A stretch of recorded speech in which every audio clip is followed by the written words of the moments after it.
Morning. This is really home family tradition. I like to get a little bit more comfortable before I start.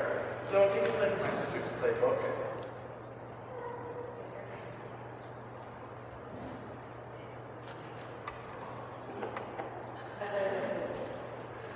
Give me a sec.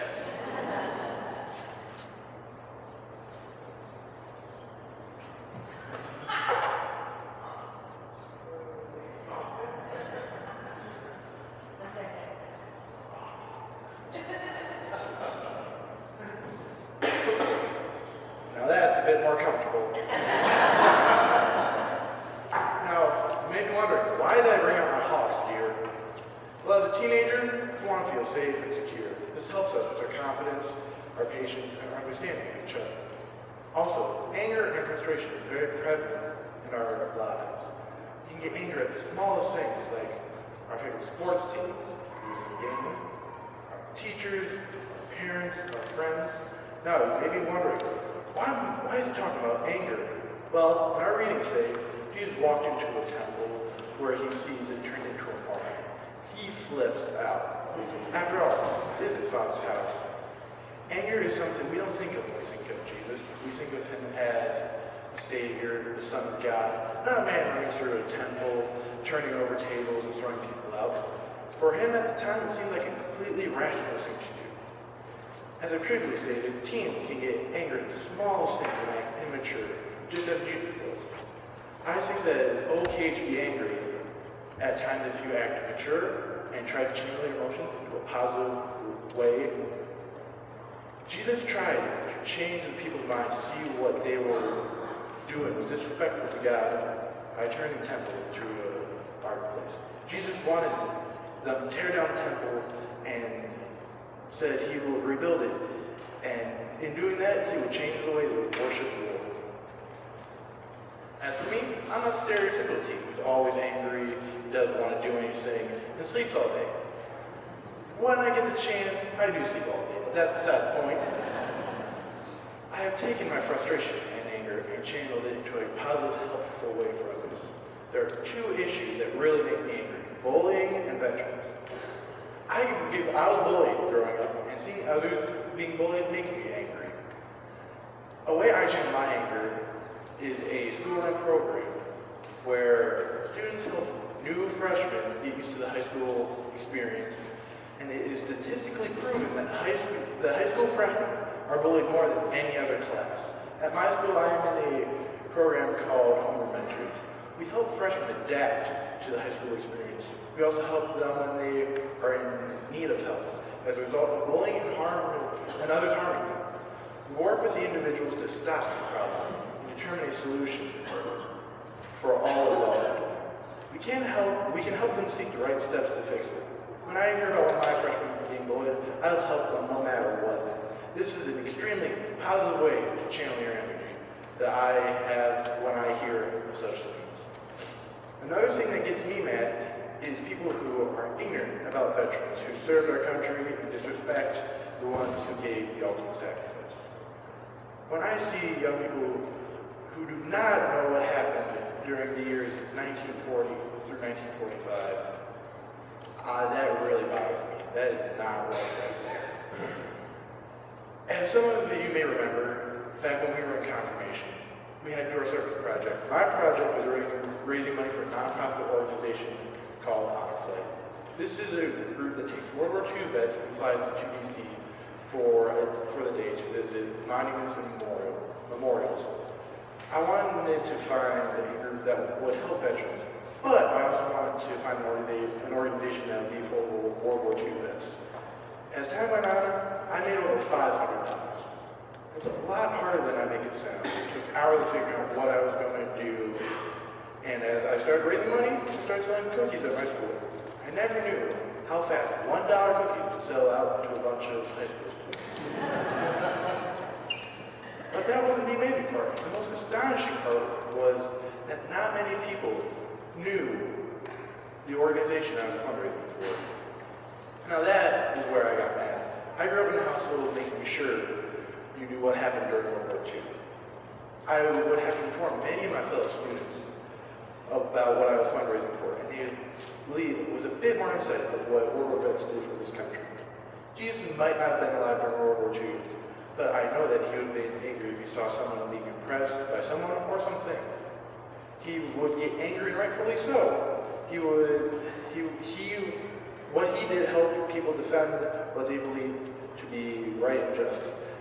In showing others the way, in showing others the errors of their way, he tried to instill God's way in their thoughts and action. I would hope to have done this in my past experiences by trying to inspire others to take the charitable path. I was able to turn my anger and frustration into a positive result. So I guess what I'm trying to say is that it is okay to be angry, but as long as you use it in a positive, nurturing way to benefit others, you can't go wrong. Thank you for letting me share my experience with you today.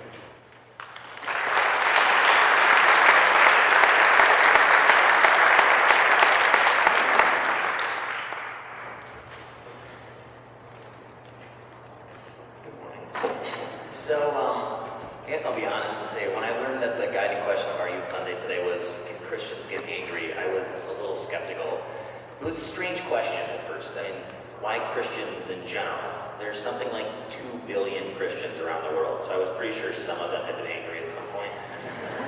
So to me, the easy answer was, yes, Christians can get angry. But to quote Gandhi, well, actually, this quote is from the movie Transformers, but it sounds better coming from Gandhi. There's more to this question than meets the eye. So I took the advice of Optimus Prime and went home to think more about whether or not Christians really could get angry. I started thinking with myself in mind. Personally, I find it hard to be angry. I have this strange inability to stay angry with people.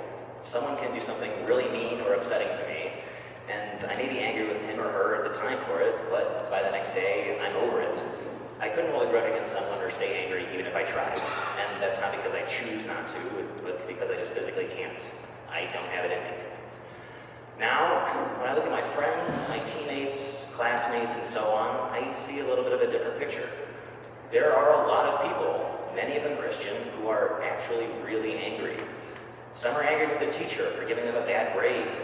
Others are angry about losing a sports game. Still more are angry with another friend for doing something they thought was wrong. In all of this, I wondered, who is it with whom these people are really angry? And with whom should they really be angry? Should the person whose teacher gave them a D on a math test really be angry with the teacher? Or should they be angry with themselves for not putting in the work required to get a better grade?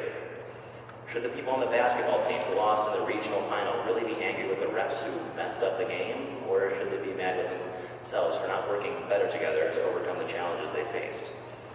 Or should someone really be angry with their best friend for making a simple mistake?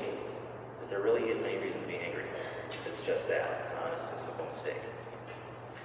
So, through all these angers, there seems to be a common theme. Everyone is angry with a person, not a thing, not a situation, not a problem, but a person. Are all these cases examples of angry Christians, or are they just angry people? Is there something unique that makes someone an angry Christian instead of just a regular old angry person? What if there is, and that unique thing was who you were angry with? What about if you're angry with God? Is the girl who randomly trips and badly injures her knee and blames God for it an angry person or an angry Christian? Is the boy who is diagnosed with a brain tumor and becomes angry with God for forcing him to struggle through the pain of treatment an angry person or an angry Christian? Or what about that group of friends who at 16 years old suffer the death of one of their own and are left lost, wondering, and blaming God for their pain and suffering? Are they angry people, or are they angry Christians? So again, the question, can Christians get angry? Like many people, I enjoy finding certainty in an answer, but the answer to this question doesn't seem quite as clear as it was at the start. Perhaps yes, Christians can be angry, but then again, perhaps it's not Christians who are angry, but people in general. In the end, it may boil down to who you're angry with, and whether you're angry with the right person at all. Thank you.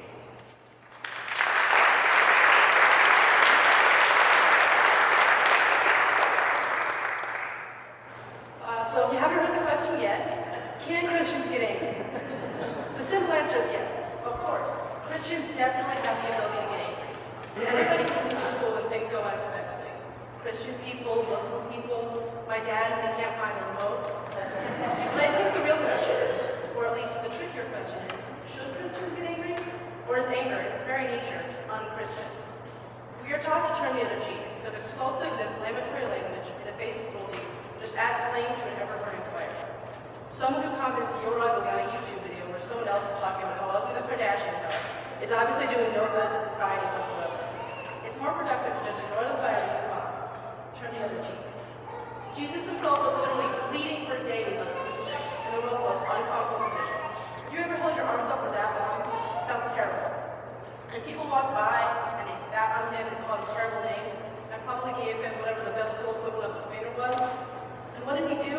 Nothing. He let it come without anger or resentment. And then he died for our sins and came back to life, and now there's God in heaven and all of the above. So that settles it, right? We shouldn't get angry, not ever. But he did something else days before. He had a flaw. He did something human. He got mad. There was a market outside a temple, a holy place of worship. Vendors and artisans, I imagine, selling everything from clay pots to cows. Of course he'd be upset. They were exploiting everything him and his dad stood for. And instead of calmly preaching to the market goers their mistakes, he yelled and broke things and let women and children run away screaming. Pretty gosh dang Christian if you ask me. But I love this part of the Bible. It's so juicy and action-packed, and it's refreshing. Thank God, literally thank God Jesus slipped up. The whole action-packed, the whole hippie kumbaya demeanor slipped away, and he was left more like a child who just had his toys taken.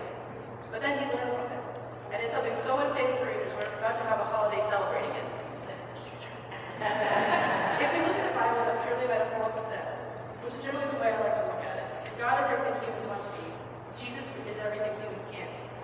Just like him, we make mistakes, and we throw away tantrums and break ceramics and markets. But then we learn from them. Maybe if Jesus had never had that wavering moment, he would never have been able to do the amazing thing I talked about earlier. So, when you're mad, be mad. Then, after it's all over, try your hardest to pinpoint what made you angry. And next time it happens, because it will happen again, go before it comes, and get your cheek ready to be turned. Which whatever you do, don't suppress it. Suppressing your anger is like someone slapping you while you're turning your cheek into their hand. In the long run, it's going to hurt way more